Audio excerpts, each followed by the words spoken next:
Petite leçon pour faire un beau revers. Alors aujourd'hui, je vais vous montrer comment commencer pour faire un bon revers. Il faut d'abord avoir les bases. Et les bases pour un bon revers, on va aller voir un autre sport qui est le tennis dans un premier temps. Et d'abord, on va regarder un petit peu le manche, comment on prend la raquette pour faire un revers. Donc, on a une prise revers normalement avec le pouce sur la grosse face du manche.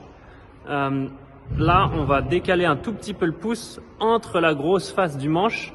Donc la grosse face, c'est le Yonex, d'accord, c'est tout ça. Et la fine face, c'est là. Et mon pouce, il est pile entre les deux, dans l'angle. D'accord, on va venir mettre le pouce dans l'angle. Ensuite, comme au tennis, vous connaissez les chips au tennis. C'est quand on vient couper la balle. Nadal, il le faisait énormément, il le fait encore toujours, beaucoup.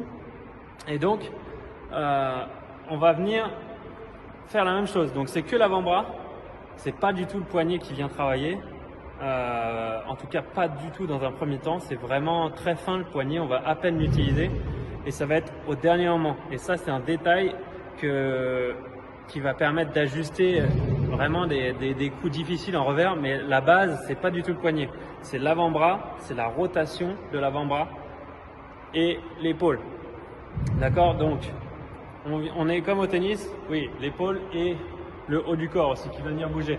Donc, on va venir faire une rotation du haut du corps plus l'avant-bras qui vient frapper le volant donc au badminton et la balle au tennis. C'est pareil. Et sauf que au tennis, le coude il va descendre. Au badminton, on va garder le coude en l'air. Donc maintenant, on fait pareil, on se retourne et là, on garde le coude en l'air. Donc on vient faire le même mouvement. D'accord? Là, évidemment, on ne peut pas taper le volant. Maintenant, c'est là où ça va être intéressant, c'est le mouvement de l'avant-bras. C'est ça qui vient donner la percussion avec le volant. C'est ça qui vient donner la puissance. C'est là. C'est pas le poignet. Le poignet, si je fais ça, j'ai pas de puissance. C'est vraiment l'avant-bras qui vient tourner. D'accord? Et donc, si on amène le tout, ça fait l'épaule, le corps, enfin, c'est le corps, l'épaule, le coude, et ensuite l'avant-bras qui vient au dernier moment donner la puissance. D'accord? Donc, on est assez relâché au début et à la fin, on vient mettre la puissance. On est relâché et à la fin, on vient mettre la puissance. On est relâché, on vient mettre la puissance à la fin. Je vous montre 2, 3. Volant, donc avec volant ça donne, on peut le faire tout seul aussi, on n'a pas besoin d'avoir quelqu'un pour envoyer les volants. Moi je l'envoie de la main droite, donc la même main.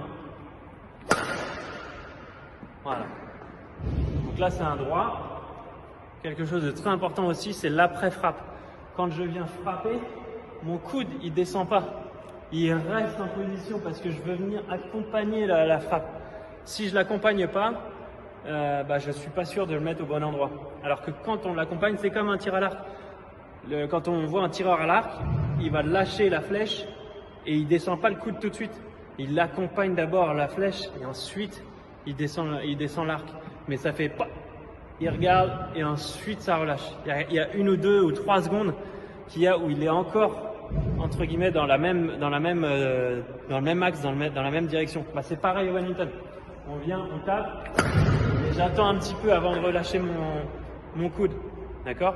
Et si je veux aller sur le croisé, donc là j'ai fait 2 dégagements droits, donc je tenais à mort mon coude. Si je veux faire un croisé, je vais accompagner un peu plus pour que le volant il aille vers le croisé. Donc ça va faire là, et je viens l'accompagner. Voilà, c'était mon conseil pour faire un revers. N'oubliez pas, c'est comme tout, on va pas faire un revers magique au début. Il faut apprendre étape par étape. C'est comme quand on apprend à conduire une voiture. En France, on a le permis manuel. Donc, on va pas à 130 km/h au début. On passe pas la 6e directement. On apprend la première, la deuxième, la troisième, peut-être, si on n'est pas mauvais. Et on répète. Et on répète plein de fois comment on passe la première, la deuxième. On repasse en neutre, on repasse la première, la deuxième. Et c'est exactement pareil au badminton. Si on veut progresser, il faut y aller étape par étape. Il faut répéter les premières étapes avant de pouvoir passer aux étapes supérieures. Beaucoup de personnes veulent griller les étapes et du coup après, quand je les ai en séance, ils me disent ouais mais mon revers il est pas aussi beau que le tien. Ah bah oui, mais parce que moi j'ai travaillé beaucoup les premières étapes. Et ensuite, la fin c'est du détail. Chacun peut travailler entre guillemets, mais si on n'a pas la base pour travailler, on peut pas faire des coups qui sont efficaces.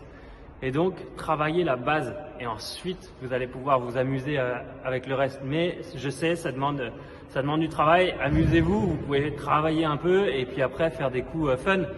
Mais rappelez-vous que sans la base, vous n'y arriverez pas. Donc voilà, j'espère que ce conseil a été utile. N'hésitez pas à laisser un commentaire parce que pourquoi je fais cette vidéo? D'habitude, comme vous avez vu, les vidéos que je fais dernièrement, c'est beaucoup centré sur la psychologie et le mental, mais j'en ai un peu marre de voir des vidéos passer sur de la technique sur internet et où je trouve qu'il y a beaucoup d'erreurs, en tout cas de ma façon de penser. Ils disent beaucoup d'utiliser le poignet, mais le poignet, je veux dire, quand on utilise le poignet, on ne dégage pas de puissance.